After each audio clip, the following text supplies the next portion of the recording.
Hey everybody, welcome to the Less Worse podcast. My name is Jerry. And I'm Akil.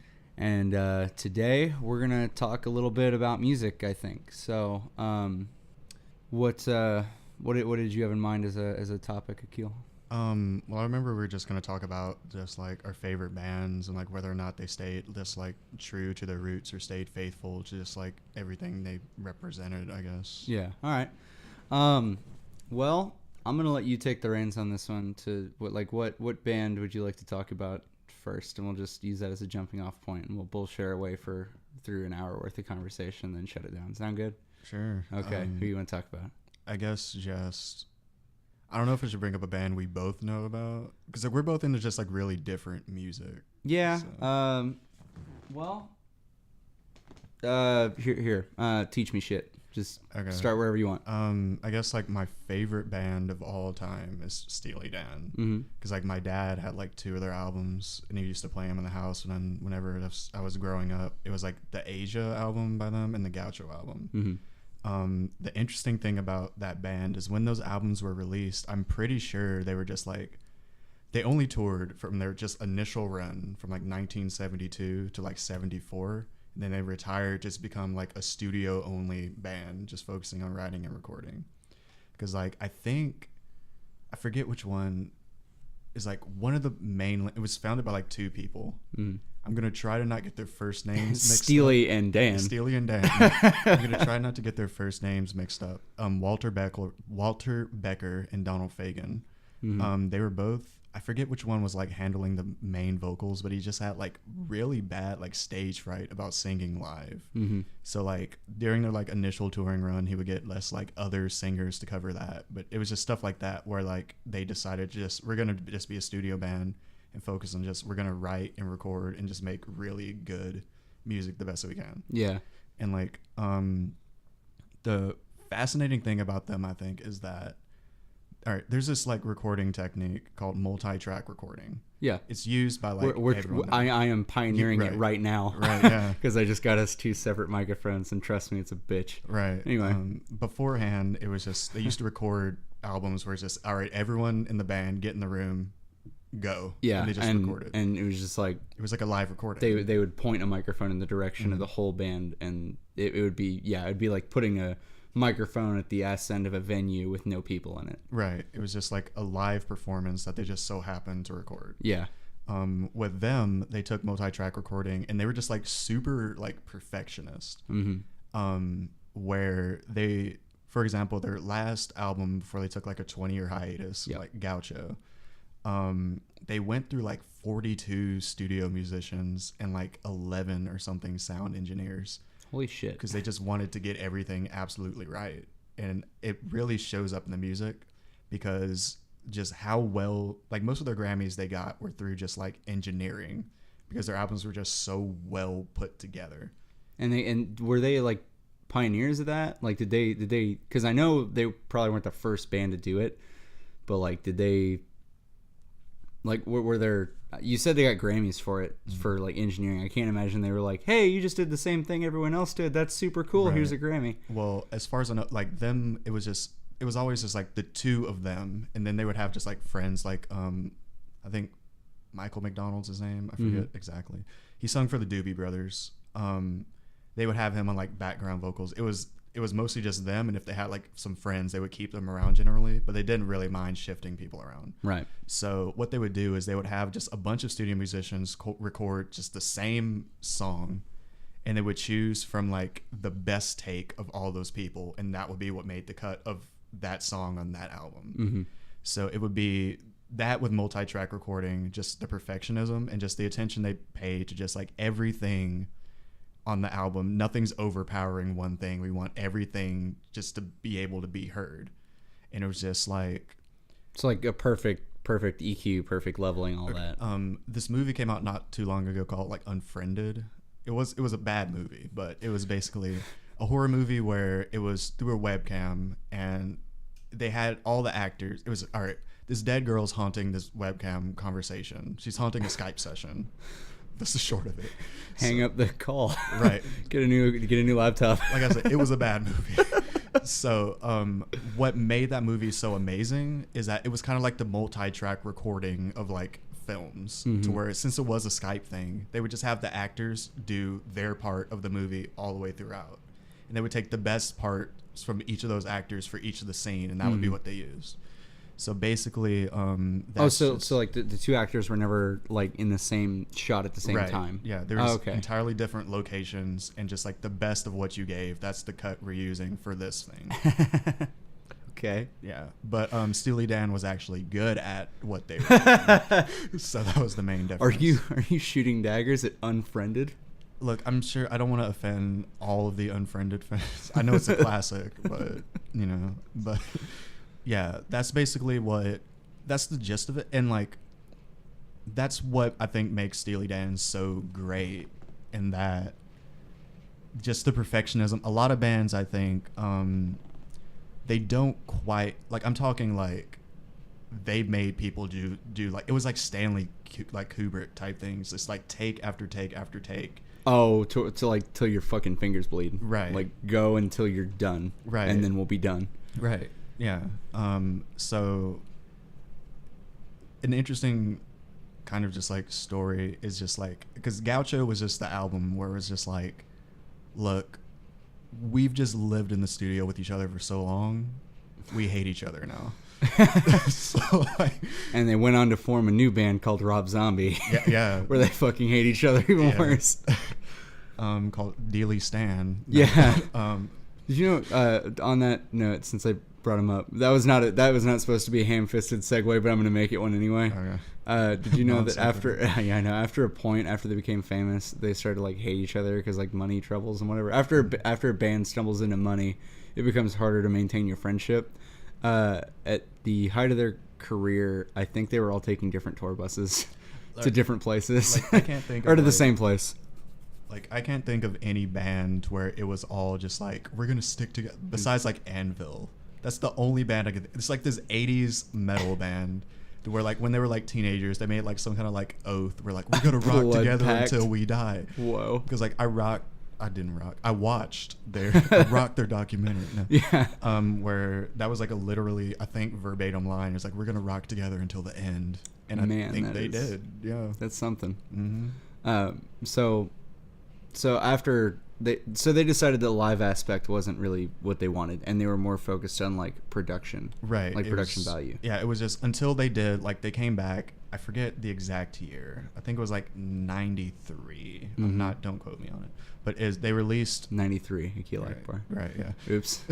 They released their first album back was Two Against Nature, which won, I think, like album of the year Grammy.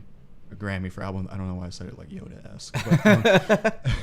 But, then they did Everything Must Go, which they focused on trying to get more of a live feel. Yeah. But the funny thing about it was like that had coincidentally like the fewest amount of studio musicians, because like I think Donald Fagen handled like the bass and the guitar. They just like, but it was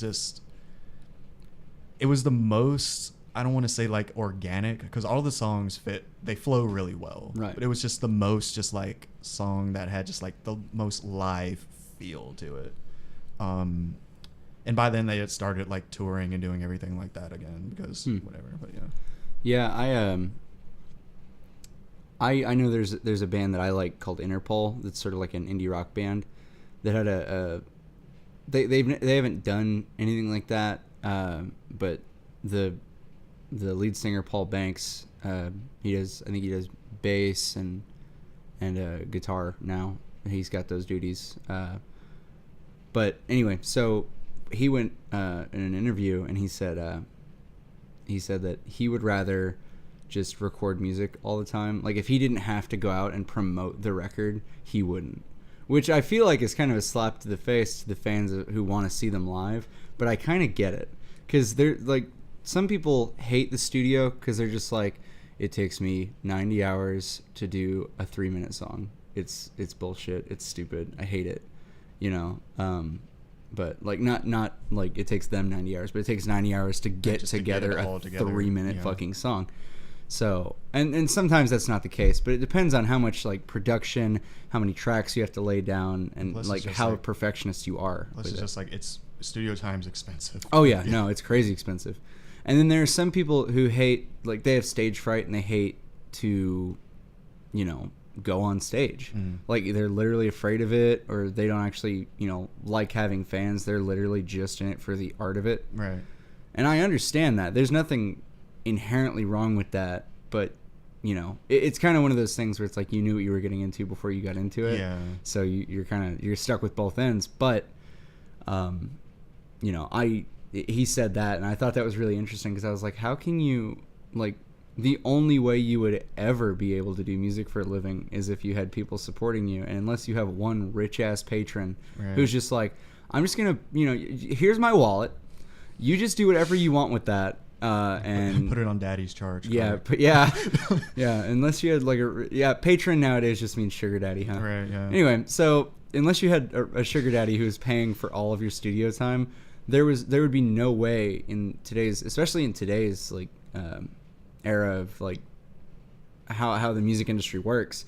Like, there'd be no way to do anything without fans. Like, you got to go out and promote your album so that your fans know that it's out there, so that they'll buy tickets, so they'll buy merchandise, so you can afford to go and record more shit that they'll buy, that they'll go see you for, that they'll buy merchandise for. There is like one guy who I think is just like winning at it though. Who? There's this guy named MF Doom.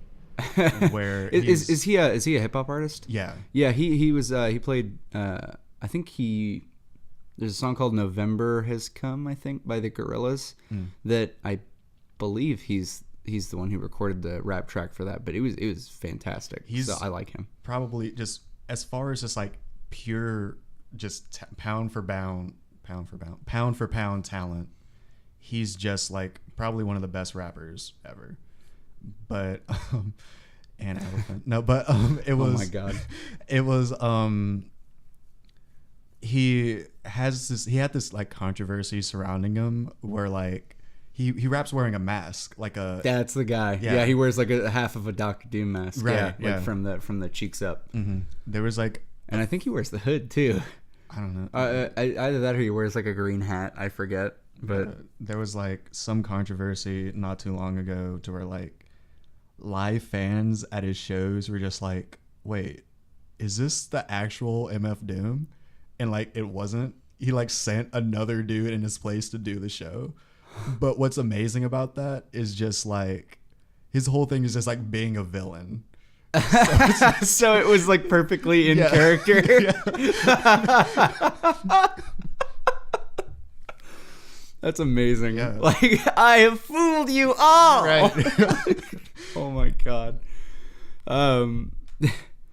Yeah, I don't know. I personally, as someone who plays music, not professionally, but as like a very hardcore hobby, like, I think it's really fun. That's like, I've been to a studio and I've recorded, a record, and, maybe it's because that one didn't sell very well. I mean, just no one knows about us still. So, like, maybe it was the fact that one didn't sell very well. But, that wasn't my favorite part of doing it. My favorite part of, playing songs is not doing the same 30-second riff over and over and over and over and over just to make sure I got that section right. It's going out on stage, playing the whole song with my friends from start to finish, and having people just fucking dance to it. Like, my favorite memory was probably, like, from playing music at all, is probably my first show ever, which is at this place called the Alamo in Fort Worth, here in Texas. That it was basically just an office building, like, not even like a big office building, but like a one-story, basically mobile home looking, had a couple different rooms, very cheap building, that the guy who ran it, his dad used it for offices. His dad owned it, but on the weekends or at night, he let his kid, who was like, I think 17 at the time, push everything to the walls and fucking, all right, everybody go nuts. So, yeah, we played our first show there, and it, like I said, it's not a nice venue. There was no stage. We were on the same level as everybody else. It was the only thing between me and the crowd was a microphone stand. I remember one or two times where that wasn't the case because they knocked the shit over. But, like, They're moshing too hard. Yeah, they were. Yeah. That's what made it so amazing. Like it wasn't the biggest crowd, but it was definitely one of the most energetic and engaged. And I know there were a bunch of people, like we have it on camera, so I saw a lot of it. But there were a bunch of people who were dancing and stuff. There were a bunch of people who weren't, but like you very rarely especially on an indie basis. And I've been to a lot of big concerts lately where I'm actually shocked at how few people are like dancing or moving or standing at all. Yeah. And so like the raw energy of that is probably my favorite moment of having played music at all in my life. Now that said, I guess I kind of just explained to myself why people may not like performing live today. Yeah, because... And I'm not going to blame the cell phone or whatever, because plenty of people do like whip out their phone and record the entire concert in 10-second snippets on Snapchat, but that's not the majority of people. I think that just like if your music is just like, if you got the stuff, I don't know how to say it.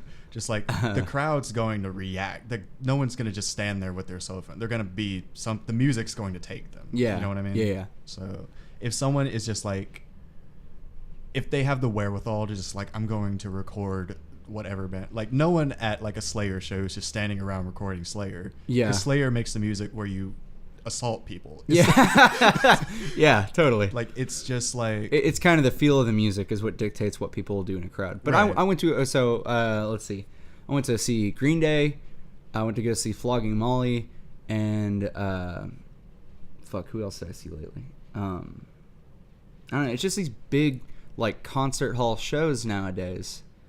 I say nowadays, but I'll just say like from my experience lately, these big concert hall shows like American Airlines Center, it's an arena, House of Blues here in Dallas, it's a concert venue. Like people, for whatever reason, like up in the seats, I get it. But at the Green Day concert, I was standing up. Everyone around me was standing up, and that was cool. But down in the pit, in both of those places, I just saw like cell phones and people not moving. I think, well, did that crowd look like younger to you, or like were they? Both. Okay, so I'm 21, and I think I was the oldest person over 16, and I was the youngest person under 40 at that concert, probably. I couldn't get mad at like a lot because like Green Day's. Yeah, like they're in their 40s now, and so, a lot of people who like them were in their 30s or 30 midlife at that like, point. Whatever, I don't know the punk rock equivalent of like a mosh pit. I don't know. It's a mosh pit. Is it? I don't know. It's just a mosh pit. I mean, it's not like a wall of death mosh pit, right. but it's like running in circles, pushing your friends, stuff like that. But like I guess like a lot of 40-year-olds are just like, I might throw my back out. Yeah, no, I understand that, and but then, I guess those are probably the people who are going to be able to afford those tickets. But at the same time, I was just like, I feel you. It makes no sense that people aren't really moving. I mean, it was the same back in the day. Like those concert venues have been around for a while, like not since like the 60s or 70s or anything. But there's been concert venues like that. Like standing room only is as far as I know has been like the most popular way to experience music since like Woodstock started. So I just don't get how like you see all like the Woodstock in I think it was 94 people or 95 people are like sliding down mudslides and Woodstock's a special case because people are constantly high. I think also maybe it's just like I think maybe it has to do with like it's so easy to just like become jaded because like you can hear all the songs all the time to where like there's no part that comes up and like sneaks up on you. I will agree with you on that because I went to go see the Green Day concert. I would lean over to my girlfriend who went with me and I'd be like, I know what's about to happen. Yeah. Like because I've seen like they have an album called Bullet in a Bible, which is a whole live album and it comes with a DVD that I've watched and listened to several times because I'm a huge fan. Right. But like whenever they played King for a Day, which I knew they were going to play, it's kind of a ska inspired thing, which is sort of like jazz inspired in itself. And so then they played Shout, and then they played like Twist and Shout. Yeah. Okay. Oh no, not Twist and Shout, not like You know, you make me want to shout, throw my hands up and That shout. would have Yeah. surprised me. Yeah, so they played that with the King for a Day song, and then they walked off, and people were like, "Oh, they didn't play my favorite song." I was like, first of all, you're at a fucking concert. They're gonna play an encore. They're gonna be gone for like 30 seconds. Just hold your breath. Right, You'll yeah, make yeah, it. yeah. And they came back out, and right before they came back out, I was like, I know they're not done because they didn't play my favorite songs. I think I said.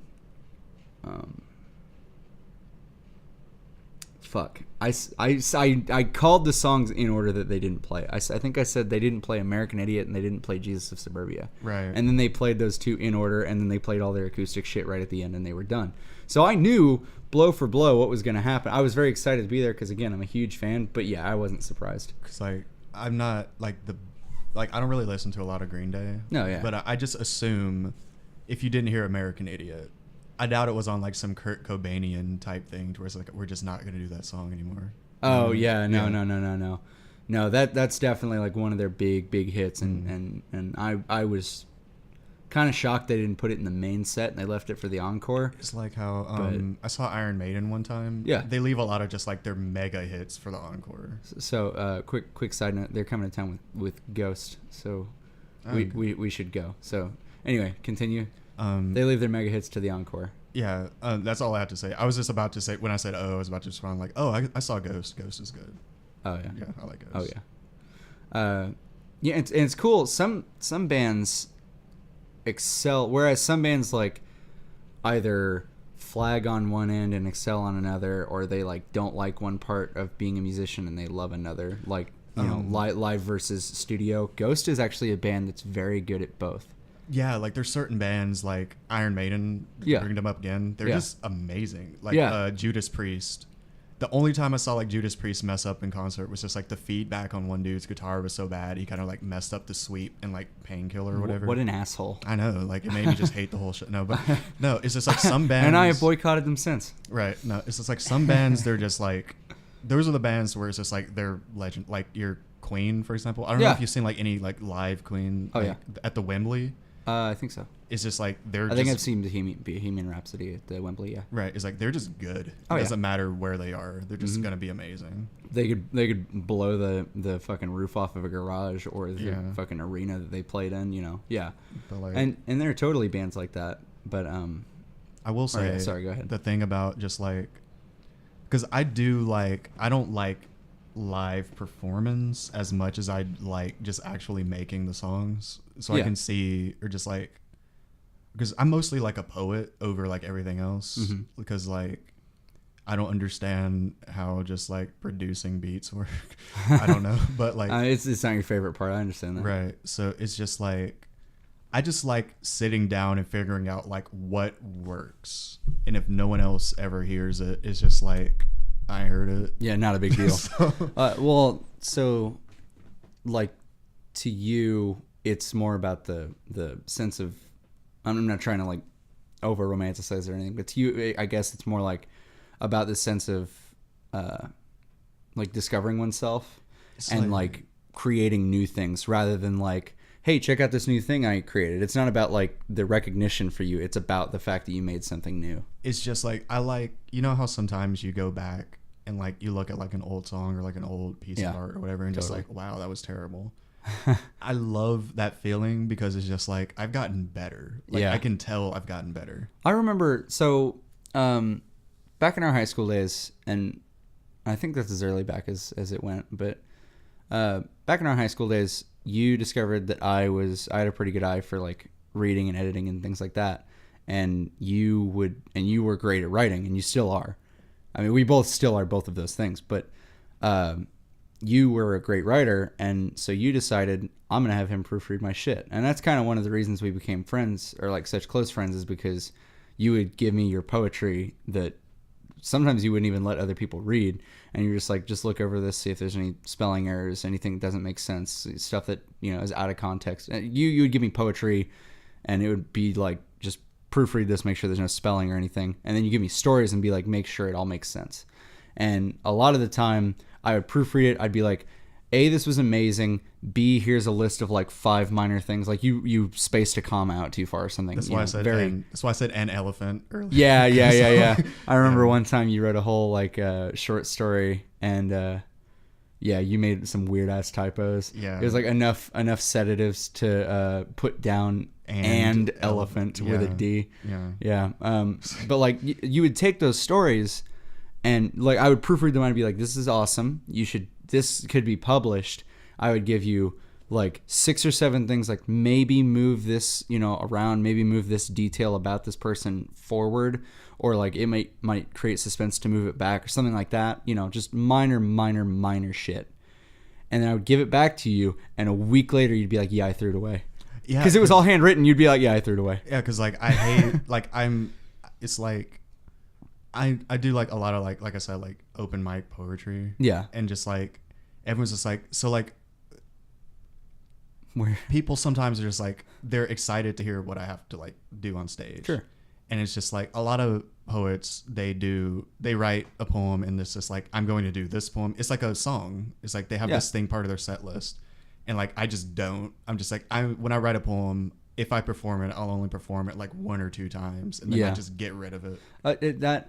Man, we're getting way off from music, but that reminds me also of like Louis C.K. and how he'll make like a set of jokes for like a year or about 8 months, and he'll add to it throughout the year. Once he gets to the end of the calendar year, he'll fucking throw those jokes away and never tell them again. Right. Never again. Like I don't think if you looked at like one of his sets from like 2013 to his new like 2017 special, I don't think there would be even 2 jokes that really even resemble each other. No, it's just like he's got his style, of course, but like there wouldn't really be jokes about the exact same subject matter. I think it makes you just like more aware of it makes your work more just like dynamic, present. Yeah. It makes it more of a living, breathing thing where it's less so about the joke and more so like this is the mind of someone. Like you get insight on how he thinks, and I think that's kind of cool. I mean, it's kind of like what I said to you earlier. Like it who cares? Because if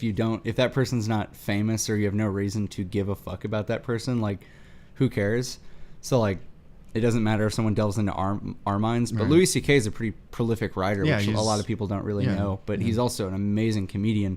And so for that reason, a lot of people are like, yeah, I'm really excited to hear his new special because he's going to fucking say something crazy that he really thinks, So that's interesting. It's kind of like watching a documentary about your favorite like author or whatever. Like you wouldn't care if they didn't have a good body of work.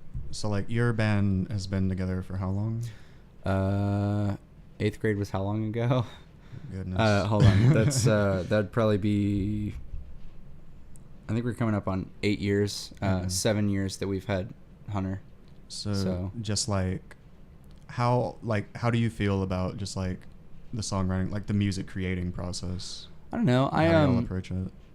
It becomes harder and harder because you try not to stay as simple as you started. Because I'm 21, like I said, so that means I started a band at 13, and it's hard to like progress as a band trying to hold on at all to your old style, which was obviously for me very simple because I started a band as soon as I learned how to play an instrument, like as soon as I learned how to hold it. And I've learned, I mean, people will say like you're a student your whole life, but I didn't start with any kind of experience when I started playing. Like the first time I was able to play a song, me, and our friend Reed played that song at a talent show, and it was the first song I was ever able to play. And I've been in a band with Reed ever since, and so I've only learned from this band. So it's to answer your question, it's really hard lately because as you move forward in time and experience and things like that, you start to discover that like your old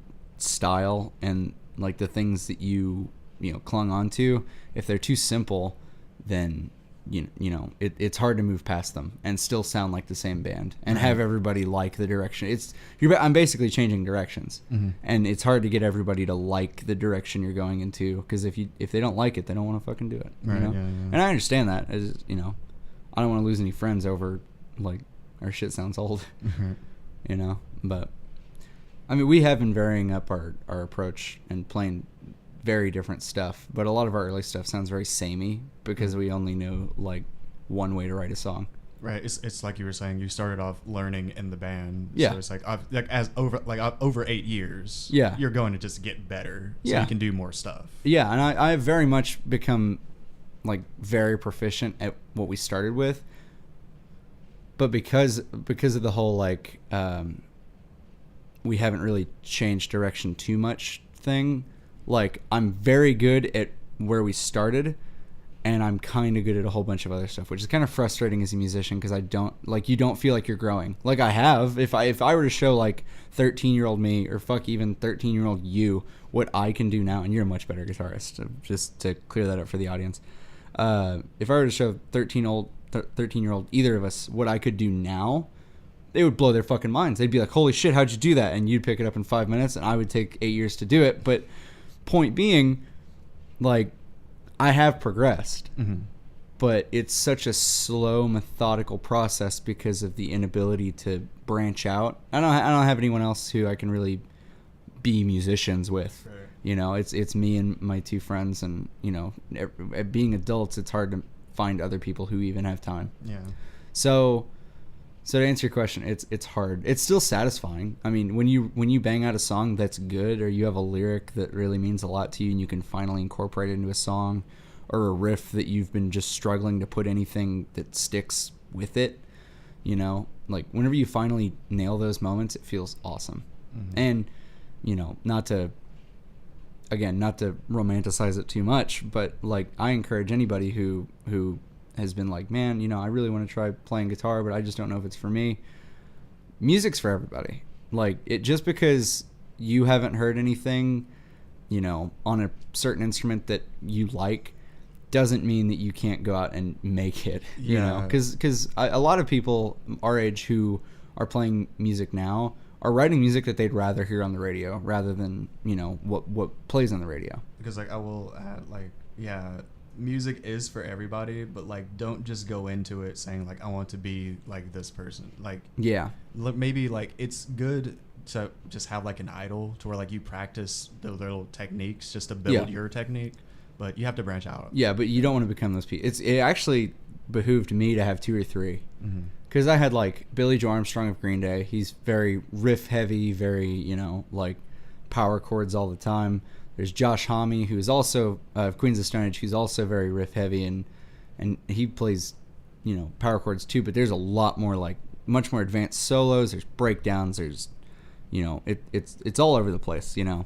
And also Josh Homme again vocally, because like if it wasn't for him, I wouldn't have even known falsetto was a thing, right? Really, because all the other bands I listen to just don't do it.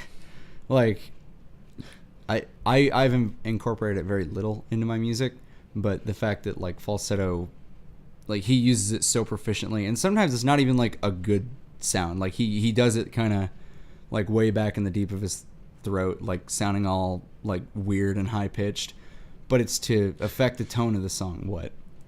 Is it Josh Homme? Yeah. I'm Josh Homme. Yeah, I'm Josh Homme. Yeah. Josh Homme, get the fuck out of here. No, that's I'm a big fan of Josh Homme, so that's a joke from a podcast he was on. Anyway, no, but like the sound he would make would be like, instead of like or something like, you know, remotely pleasant, it'd be like it's like it's way back in his throat, and it's like all high pitched and weird. It's Dr. Roxo. But yeah, I'm Dr. Roxo and I'm on cocaine. Josh Homme's gonna hear this and be like, "Fuck." Yeah, we're gonna get sued by Brennan Small and fucking Josh Homme. Both of them. But no, I mean, you know, it's good to have idols, and it's good to have people who you want to go in the direction, and it's good to take, you know, if there's something you like that they do, like, you know, Josh Homme's falsetto and his soloing ability, or Billy Joe Armstrong and his like just riff heavy, you know, music writing, and how it's very, you know, symmetrical and stuff like that. It's just there's no syncopation, and there's no fucking, you know, there's no riff. Very rarely is there a riff that doesn't match some other instrument in the band. Like it everything matches up with everything. There's no what's that called? Nothing's aharmonious, I guess. Right, yeah. There's a term for that, but I've forgotten it. But anyway, it's good to you know, take reference from these people and use it. someone told me once something that I actually held on to this day. It was like probably 2 years into being in a band. He told me a good artist will borrow, Great artist a steals. great artist steals. Because if you make it your own and no one can tell where the fuck you got it from, then it's yours now. You don't have to pretend like, oh, I owe this artist, this ability that I have. Also, don't just rip people off. Don't rip people off. It's a fine line. Yeah, but, I mean, borrowing is fine. If you're like, oh, there's these two chords that really, go well together, that's great. But don't just play their song, like and sing new words over it, because that's illegal. It's like how, I think, actually, the Hollies won the lawsuit, but like Radiohead's Creep, the Hollies sued them because it resembled, I think it was the air that I breathe. I forget exactly. But it gets into this thing where like you can't copyright a chord progression. Yeah. Yeah. It's just like a series of tones put together. Yeah. And now if you play it the same, you play the same chords, you play the same lyrics, same everything. Well, yeah. then that's just a cover. It's a cover. But like if you play the same riff and it's a very similar, rhythm, and you have a very similar like song structure, like chorus verse bridge chorus verse, then yeah, you're gonna get sued. But it's not illegal to be like, I like how these two chords sound next to each other and use that shit. Because there's only so many notes. Well, yeah, there's only what 13, 12 from A to G. Yeah, with all the sharps and stuff in between. Yeah, it's 7 plus 5 sharps, so it's 12. There's only 12 fucking notes. You can't trademark the way 3 notes sound next to each other, because it would just, there could be no more music. Yeah. It would be like a Gene Simmons, I'm gonna copyright everything type. Yeah. I'm gonna copyright the word kiss. Didn't he? Now romantic novels from all over the world owe me money. It's like a quick aside. I think he put some kind of like trademark on like the word orange juice, or like he got crazy with it. It was just like weird. I never heard about that. I think it's true. That reminds me of the lady, like, is a lady in Spain who like was like, I own the moon. Now everyone has to pay me when they look at the moon because it's mine. It's just like, I'm gonna sue you because I think it was the sun. I'm no, not sure. well, was it the moon or the sun? One of the two. I don't know. I'm sure someone's done fucking some dumb bullshit to both, but point being, yeah, like it's illegal to steal, but don't feel like someone's gonna sue you just because you took a good idea from them. They like, might. It depends. It depends on it's the all band. subjective. Yeah, it depends on the band you're stealing from, how much money they have, and how good their lawyers are, And whether or like not they how will sue popular. you. If no one hears your song, you can't get sued. Yeah, like me. I could fucking write a Queens of the Stone Age record, and no one would ever know. My song For Who the Bell Tolls. Yeah. Time marches onward. American stupid guy. Yeah. But going back to talking about, what does, like, talking about big bands and where they are and their processes, it's interesting to see, like, how far a band will go to stay relevant.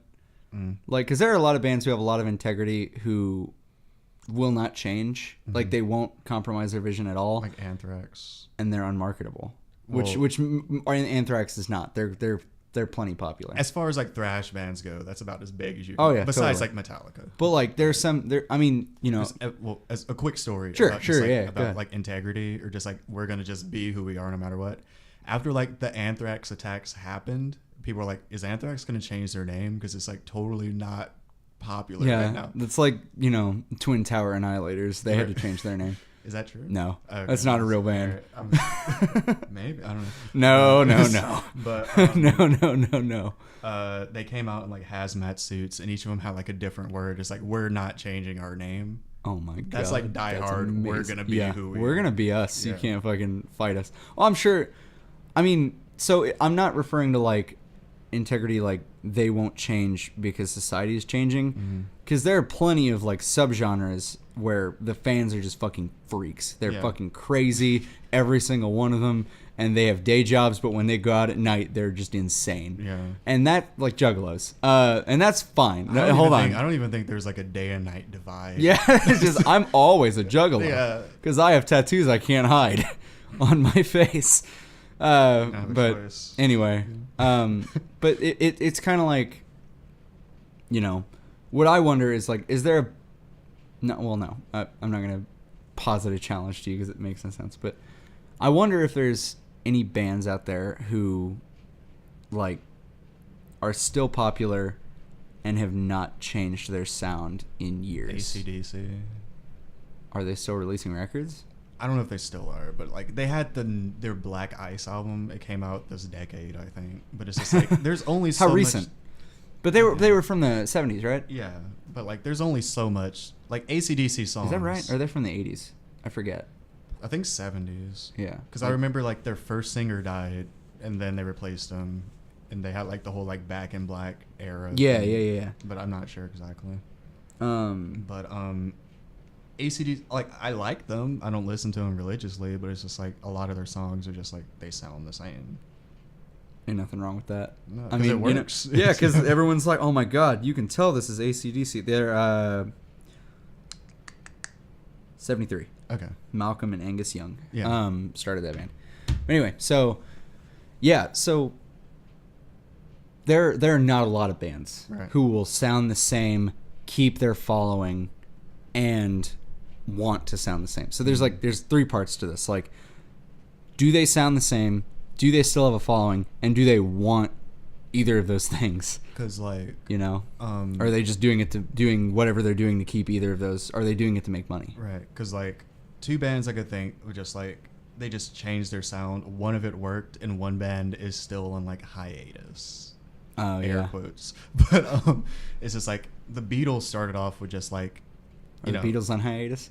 Yeah, like I don't know why. Yeah, I wonder when they're gonna come back. John Lennon. Can't wait for the Nirvana reunion. Yeah, John Lennon's too lazy. Doesn't want to get in the studio anymore. I don't know what happened. No, but Jesus. No, but they started off just like regular, just like what a boy band was back then. Sure, yeah. That's what they were. Then they turned into just like Sgt. Pepper's Lonely Heart Club Band, and it was amazing. Like because they mimicked just like started in like the 50s, right? I don't know when they started. Early 60s sometime.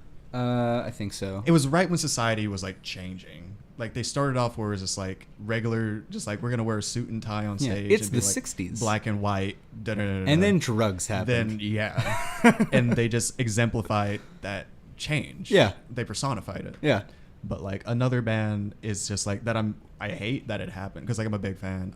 There's this band called Priestess who I'm just like really into. Yeah, to where it's like they started off where it was kind of just like a dark kind of like punk sort of vibe to it, and then they moved more into just like this metal sound, and then it's just like the fans were just like, this isn't why we love you. Is that the one that they play the song Lay Down? Yeah Okay, so they're at some point they were classified as a stoner rock band. I'm not sure which of the two eras. That was the first album. That was Hello Master. Yeah, and then Prior to the Fire they turned into what they really wanted to be, because like the main guy, I think his name was like Mikey. That is a very like clever album name, and also if you have Richard Pryor in mind when you hear that, it's also kind of like a pun. But anyway, go ahead. Yeah, the whole album was about how Richard Pryor set himself on fire. No, but it was. That's a great line. I bet that was the first line of the record. Right. No. This album is about how Richard Pryor set himself on fire. It flows real great. It does. If they didn't write it, I'm gonna. Right. I am not famous, but, so I can do that. But anyway, they turned from like stoner rock kind of stuff, to just like super technical. But I think middle. Yeah, woody woo. No, but it was maybe I guess like the change was to just like I'm not a Beatles fan, so I wasn't just out here bumping the Beatles in the whip all day. So I don't know how gradual their change was. But like I know Priestess's album. For a minute, it took me because I'm so very aggressively white. I did not understand what you meant for a second. But anyway, I got it. You were not listening to the Beatles in your car. So like I couldn't all just day. Like, I can't just like trace and lay down just like waypoints of just like this is when they changed here. Yeah. I know for like Priestess it was just like stoner rock, and then just all of a sudden it's like we're just like technical. We're so good at like. They were so technical and so good, where it's just like, this is not... I couldn't even tell it was the same band if it wasn't for, like, the vocalist. So I don't know if this, like, the change was too sudden or whatever, but I don't know if that matters. It was just like, because I know the Beatles span like decades or whatever. Yeah, yeah. So They, I don't know. it was like, actually, do they? Because I know that I don't know. they It were took some actually years. It was like there was like a era, like there was a period of time where like the Beatles were like the band. Yeah, but I'm wondering how long they were actually around. Formed in 1960, Mm-hmm. and then 1988. 80. That can't be right. 1960, 1970. It was one decade. Mm-hmm. But like they had, I don't know how soon before John Lennon got killed they broke up, but I know that like the Yoko Ono thing, whatever. Well, I think I don't even want to speculate on that. I don't know. I have no idea. But yeah, no, I know that was a huge controversy They had as well. anyway. Their careers took more time than Priestess's, I think. Yeah, Just like but- and their transformation took more time. Yeah. And another thing I wonder is like, well, not that I wonder, but like it's weird seeing like what a band will do to stay relevant in that like they'll change their sound and normally it'll be pretty subtle. But like if you listen to like their first record versus like their fifth record or their 10th record, however long or they've been around or however fast they put out albums, you know, it's interesting to see what the difference between those two is, because like Green Day, for example, is constantly trying to like their entire last trilogy of records.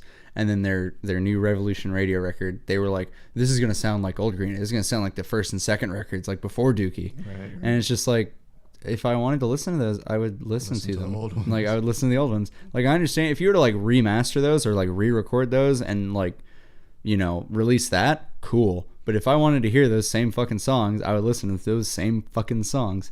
So it's interesting. It's interesting to me what a band will do to stay relevant when it comes to their fan base, because a lot of fans are never happy. Like if a song sounds too samey, Like then they'll be like, this sounds like the same shit you put out on the last album. You're lazy. just like the hate Metallica gets. Yeah, It's yeah. just like Jesus Christ. Well, I'll get to that, but I was actually about to say something about that. But so like people will be like, this sounds too samey. You're lazy musicians and you're not trying at all. Whereas on the other hand, you know, if you change up your sound a lot or too much, depending on who you ask, and you could ask anybody and get a different answer. Like, this is great. This is terrible. This is right in the middle. I don't know, you know. But a lot of people will also be like, porridge is too. No. yeah, this porridge is just right. Yeah. But, you know, a lot of people will also be like, for example, the same people who are like, you know, this is way too similar to your last shit. There's a whole nother group of people who will go around and say, this is way too different. Like, this doesn't sound like you, and it's terrible, and I don't like it. I wanted to hear blah, blah, blah. I didn't want to hear this other band that you sound like now. That's why I think that's like the right answer is just Do what you want. yeah, like Emerson has this quote, just like, foolish consistency is the hobgoblin of like little minds. Fuck. So it's just like, I can just keep trying to appeal to what other people want of me, but it's just like, I owe you no obligation as an artist to be like, I'm this genre. I need to be this genre for my whole career. See, that's the thing. Like I was talking about earlier, like my band, they like to stay on the same track. Like they want fast, aggressive punk rock all the time. And I've written some songs that aren't that. I want so desperately to release an acoustic song, but I mean, I could do that on my own, but like nobody would, you know, join me on it. I would have no like drum track. I would have no bass track on it. And I could do those things myself, but that's not why I joined a fucking band. Right, yeah. But, and you know, it's because they're like, we're punk. We can't do that. I've literally heard that, like, we're punk. We can't do that. And I'm just like, why? Why do we have to be punk? Like, who says? Like, who's paying us to be punk? Right. So, like, you know, I enjoy a good, fast, aggressive punk song. I enjoy, you know, fuck the establishment. I enjoy, you know, Daddy Didn't Hug Me, whatever, you know, punk songs are about. But I also enjoy, like, you know, sappy, you know, love songs. And I enjoy, like, you know, just shit like that. Like, just shit that isn't punk, you know? I enjoy a good, you know, slow song about driving through the desert. I like, you know, you can't... I think you just like if the arrangement's good, Yeah. everything's good, you just like it. So that's the thing about music is I think that if there is no like if there is any artistic credibility behind it, it was worth making. Right. Like as long as it wasn't made, I just did this to make money. I know it's terrible. Like as long as it's not that, and even then sometimes it's still pretty good. Like, you know, One Direction, fucking it's jamming. It's popping. Yeah, I'm all about it. It's the only thing in my 6 CD changer in my car. Number 2, my 1A favorite band after Steely Dan. I just love them. It's One Direction. Yeah, Yeah, they're tied for first. Mm-hmm. But my point is, like, you know, as long as there was artistic intent behind it, doesn't matter what genre, doesn't matter what it sounds like, doesn't matter. Sometimes it doesn't even matter what the quality is. As long as the idea behind it was solid enough and there was artistic credibility to go with it, it was worth making and it's worth listening to. It means something to somebody, so it was worth making. Yeah, as long as I can just like I can sit down and listen to it until like someone worked on this. Yeah, I'll generally like totally respect it. totally. Yeah. And sometimes there are songs where like the artist, I mean, not to contradict you, there's some songs where the artist like did not fucking put for their best foot forward, but it's still all right. Mm-hmm. You know, like even those songs are worth listening to sometimes. You know, there's going to be filler tracks on albums that are still good. Yeah. But what I'm saying is like there's going to be songs from other genres that you may not like or listen to, but that doesn't mean they're not worth being around. Like what I told somebody once was like just because a song or just because an artist publishes songs in a different genre from what I like doesn't make them bad. Just because I don't like it doesn't mean it's bad. Yeah. It doesn't suck just because I don't appreciate it. Because like looking back, I was such an idiot in like middle school. Sure. Because like I thought just like All of I us were. have it's just like I have to like this genre of music. You have I can to. only like one. Or else. Yeah, but like now it's just like it's like I said, just you learn to appreciate just the effort, and you Yeah. can sit down and because music, just what it is. If something sounds good, you're just hardwired to just like it. Sure. You know what I mean? Totally. So it's just like because like in middle school, it was just like if it's not thrash metal, I'm not even talking about like death. It has to be thrash metal. Yeah, in particular. It And can't just be metal. No. It's got to be thrash metal. Yeah. Yeah. It's got to be Now- Anthrax and like 4 other bands or I don't like it. And now it's just like now how is this like my favorite band Steely Dan, or like I'll go and listen to like 80s Japanese city pop just because I love the arrangement, I love everything about it. Mhm. And I think even just like as a musician or as an artist, just opening yourself up to just more, I don't know, not even just like influences, but just more just different kinds of things. You just grow, you become more of just a worldly cultured person. Well, yeah, and that's the same as consuming any kind of art. Yeah. Like it comes with visual art, movies, video games, fuck it, you know, like Yeah. music, whatever. The more you don't just play Call of Duty, like don't, play other yeah, games. like play, you know, fucking play Battle. No, just kidding. Yeah. No. I'll kill you. No, I mean, you know, it's the more you open yourself up to the world, Yeah. which is what you're doing when you consume different pieces of media and art, the more well-rounded a person you're going to be. Mm-hmm. It's the same reason why you shouldn't just watch Fox News, why you shouldn't just watch NBC, why you shouldn't just watch BBC. Like, you should look for the least biased news source, but you should also watch more than one, because everybody has a lean whether they like it or not. Yeah, because it's even just like, I think It's literally impossible not to, in my opinion. I think it also has the potential to just make you happier in that you're not just de facto like I'm against this person. Yeah. Like watching Fox, I'm against NBC. Like Yeah. know, so Ew, Obama. right. It makes you just a more well-adjusted person who's just open to ideas. Totally. Like whether it be art, music, politics, whatever. Yeah. Just introduce yourself to more things. Don't just be staunchly going back to music. Just like, I don't know. Like I said, I don't listen to Green Day or whatever. It's like, don't just be like, I have to put out this album. You're going to like this album because it's like original Green Day. I don't know their motivation behind it, but if it was just like, we're doing this to stay relevant. Yeah. Also, it's just like, I don't know have they ever done anything outside of what they did, like dramatically outside of just like? They've actually done side projects that are like super out there that we're just like, you know what, we're too popular now. We can't really stray outside without cutting off like our money, which I get. I'm not saying that making music for money is a bad thing. It's a thing you can eat. do. Yeah, you got to eat. If you want to be a musician, you got to eat. So sometimes you got to do things you may not necessarily be proud of, and that's fine. I get it.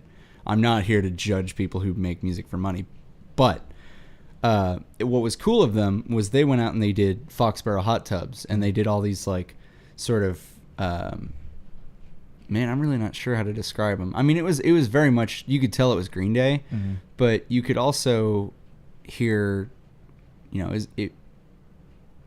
Green Day doing this. Like, it just seemed like this is Green Day, but they're drunk now. I would have to show it to you later. I would encourage anybody to go look up the Foxborough Hot Tubs. They've only put out one album, but it's literally all the guys from Green Day who went out. They toured the, you know, California, you know, just toured from top to bottom California, just a bunch of bars. They billed themselves as the Foxborough Hot Tubs and did not do, you know, any promotion for it. They didn't say we're Green Day. Actually, they showed up. People discovered they were Green Day. They fucking rocked the house and they left. Like guerrilla shows. Yeah, and they had they wouldn't tell people where they were headed next. Now, after a while, word came out that the Foxborough Hot Tubs were Green Day, but by the time that people figured that out, it was kind of too late. It was over. Yeah, it was over. So it was sort of like a shotgun blast of like, you know, trying to make a tour and execute it, and no one was any the wiser until it was too late. Do you think like Michael Cera and Kat Dennings went on like a love adventure trying to? Yeah, exactly. Yeah, yeah, that's probably a movie that's coming out. But already did. And then there was another thing they did where it was called The Network, where they literally wore masks and played a lot more synth in their music than they normally would have. Yeah. You could still tell it was Green Day. It's very listenable, and sometimes the bassist Mike Dirnt would do a lot more of the vocals than typically he would. So it was a different dynamic, but you could still fucking tell it was Green Day. Like they were like, oh, that's not us. And they even went out in press release and say like, fuck The Network for like pretending to be us. Is clearly them. Right. It was clearly them. Okay, so that's like, cool. Like, it says related acts under Green Day on Wikipedia. It says The Network, and it goes to The Network. It's like if you click on it on Wikipedia, it's like The Network is a group consisting of Billy Joe Armstrong, Mike Dirnt, Trey Cool, and Jason White, and blah blah blah blah. All right. Now, what year did Green Day start? 1988. I think. So just them being around for so long, I can't get too mad at them. Just like for them now with like Revolution Radio, it's more like our old thing. Yeah. Because it's surprisingly like people criticize it for being they were trying to do something old, but I mean, sorry, go ahead. I'll make this point afterward, and we'll close on that. Just the kind of band Green Day. I've heard Green Day songs. It's just sure. Like there's only you've had no choice. You've been in my car, right? There's only like so much just like longevity and like new ideas you can do under a banner of like we're this band. So it's just like them with like we're Foxborough Hot Tubs or like we're The Network. Yeah, at least they're doing other things. Yeah, they're trying to branch out and make it to where it's still fun for them. And I'm sure they still love their band. There's some people where it's just like this is a product. Yeah. That's when it bothers me. Yeah, like the Misfits to a degree, especially nowadays, because it's like they're still around. Yeah. Oh wow. But anyway, the point I would like to leave off on is I forget. Good point. Yeah, thanks. Fuck, I had it and then I. No. Give me a second. I'll think of it. I'm trying to remember. No, shut up. I got it. Okay, I remember what it was. The point I was going to make was if you're going to consume media and you're going to like follow something for a long time, it really helps to appreciate something, like each and every part of something, as its own body of work, and not as the body of work of an artist or of a, you know, or of a musician or whatever. Because whenever, like, I actually had this conversation about a video game the other day. Dark Souls 1, Dark Souls 2, Dark Souls 3. People think the order of how good they are goes from like 1 is the best, 3 is second, and you could switch those two, and 2 is like objectively the worst. Now, I've been playing 2 lately just because I like to play games in order. When the plots do not intertwine at all. It's just a fucking OCD habit of mine. But if 2 had come out first and then 1 and then 3, which, you know, they would fucking rename them or whatever, but just for sake of argument, say Dark Souls 2 came out first, Dark Souls 1 came out next, and Dark Souls 3 came out last, people would have been like, oh my god, this was the ultimate, like, this was a great way to, like, progress in the series. You should never take a piece of art and hold it up against another. Like, it's the same thing as if you do that to yourself. You're gonna fucking hurt your own feelings. Like, if people looked at like a new Green Day album and they were like just trying to view it objectively and appreciate it for what it is, people would really fucking like it. But what a lot of people get lost in is like, it doesn't meet their expectations based on what they already know. Preconceptions of Green Day. And if it's not exactly what they wanted it to be, they're gonna be mad. Right. So it you may be that person, but if you're not and you're trying to avoid being that person, for me, and I've actually kept myself from being disappointed like actively with this before, to be perfectly honest, it really helps to detach a piece of art, whatever it may be, album, game, movie, whatever, from the creator. Right. You can really appreciate a creator, but you'll appreciate them a lot more if you like everything they do, and you'll like everything they do a lot more, and you won't disappoint yourself nearly so often if you just take everything as its own body of work. You'll enjoy, parts of an album more. You won't measure it up against other stuff that you may like more. Just because you like it more doesn't make, what you got now worse. Just like real quick. Sure. Unless you're studying like the chronology of just like an artist. Like I read a book on just like the evolution of Bob Dylan. Or, like, Did you really? Yeah. I don't know why. How'd it go? It was good. And that's my point. Fascinating. No, but it was just like, because it's just like, it's cool to just see the evolution of an artist, just to see how they've grown over time. It's unfortunate, I think, for some artists, they never really grow, because I think some people do kind of expect like superhuman type production from people, but it's just like some people, they never really figure life out more than how much they figured it out at that precise moment. Yeah. They're never going to grow or mature anymore past what they've done. Some people are, which is I think what made that book so fascinating, is that there's periods of Bob Dylan's life where you can see like, oh, this was going on, this affected this. Then he got over that. Here's a new chapter of his life. This is how it affected this. And that's really interesting to follow. Yeah. Another example is for whatever people say about Kanye West, you can trace just the evolution of his life through his albums, which I think is fascinating. I really like... Wasn't there one that was like he had his jaw wired shut when he did it? Yeah, Through the Wire. Through the Wire was his first song, and just like it's just going from that to just how I think it's My Beautiful Dark Twisted Fantasy. It was after he just had like his meltdown, like his like Taylor Swift. Oh, that thing, yeah. You ain't shit thing. Yeah. But, you ain't shit. It was like his apology to just like the world, and it's him dealing with just like celebrities, like it can have a toll on you, and just like you lose parts of yourself. Yeah, you become, when fame hits you, it's weird unless you open yourself up like he did, which again, just because maybe I don't like him, maybe I don't like his music or the style of music, but just because I don't like it doesn't make it bad. Right. So I respect and appreciate the fact that he was able to like relate to people despite his fame, because that's a huge disconnect for a lot of artists, is they'll like get famous and they won't be able to write about normal shit anymore because they don't know what it's like. They have too much money now, which is a whole different problem that no one else can relate to. And so then people stop relating to their music because that's all they write about is having fucking money and women. Yeah. And also going to another artist to kind of like close it out. Sure. Just I want to talk about, I just like to just, in case anyone doesn't listen to him, I just like to talk about him because he's amazing to me. Hit me. Danny Brown. Never heard of him. My favorite rapper, just because of just like his songs. You can just trace, they're like living, breathing. Like no one else can make a Danny Brown song. Yeah, and like I haven't been able to listen to like his old like mixtapes or whatever. But going from like his first like album release, which I'm pretty sure the XXX, going to like old, going to like the newest one, Atrocity Exhibition, you can just see like the growth in him as a person. Yeah, and none of it was bad. Right.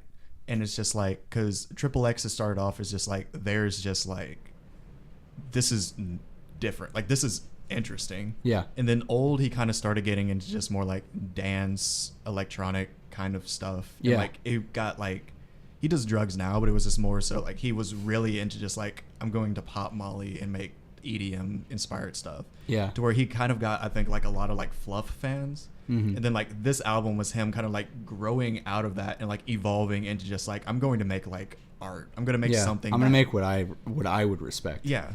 And just like listening to his interviews over the years, you can see how he grew and stuff like that.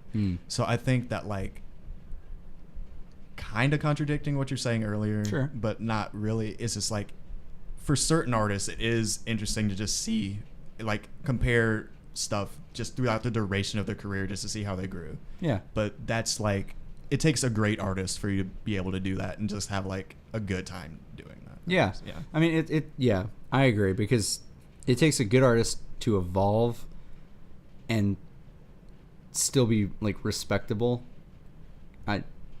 I take from that what you will, because we could talk about that very sentence for like another hour. Right. But anyway, I think we're about ready to wrap it up. Do you? Yeah. Yeah. All right. Well, thank you all for listening. Well, what? I want to plug your band because people should. You talked about it. Yeah. All right. Check out. You plug your band. It's your band. All right. I think you just fucking forgot the name. No. It's like, Well, you came up with the name when you were in it, so I guess not. But anyway, I play in a band called The Social Kills, and we play all around, I guess, just North Texas, and unless you want to book them somewhere else. Yeah, fucking, I'll come to Brazil. I don't give a fuck. Fuck it. But no, I'm pretty good. You can find us on YouTube and I think SoundCloud and Bandcamp, and if You have a Facebook page? yeah, and if anybody were to ever, listen to us, I would love to hear, criticism or, compliments, whatever, just like any other artist would. But anyway, so with that, we're going to go ahead and sign off. I'm Jerry. I'm Akil. And you've been listening to Less Worse. We'll talk to you later. Bye.